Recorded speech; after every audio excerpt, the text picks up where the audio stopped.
Hi everyone, in front of me I've got Samsung Galaxy Tab S8 Ultra, and let me share with you how to add or remove a Google account from this device. So first of all, let's enter the settings, and here we have to scroll down in order to find the account section, which is right here. As you can see, of course, under it we've got the Google section, and we can add or remove a Google account using it, but I personally prefer to do it using accounts and backups. So let me tap on it, and here we have to tap on manage accounts. As you can see here, we've got all accounts added, not only from Google, but also the Samsung account. So if you'd like to remove the Google account, just tap on it and tap on remove account. Tap on remove account again. Of course, if you're sure, tap on OK. And here we have to verify our identity, of course, if you've got any kind of screen lock or the fingerprint, just like in my case. So let me confirm it. And as you can see, the Google account has disappeared. So now we can add it. So let's tap on add account.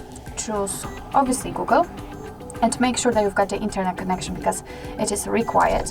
And from this step we can either create a new account if you do not have your own yet, or simply type your email or phone.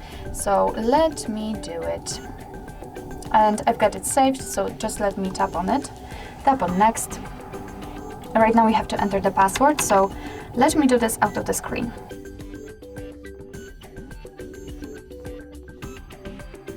Okay, so here you have to decide who will be using this device. I will stick with this one. Of course, if your children will be using it, just mark the other option. Here we've got Google Terms of Service and Privacy Policy. So, of course, if you want to, you can tap on it, and here you've got all the info you need. So let's tap on I agree. Here we've got the backup and storage info, so just tap on accept. And as you can see, we just successfully added our account to this device. So actually this is it. This is how to manage Google account in your Samsung Galaxy Tab S8 Ultra. Thank you so much for watching. I hope that this video was helpful, and if it was, please hit the subscribe button and leave the thumbs up.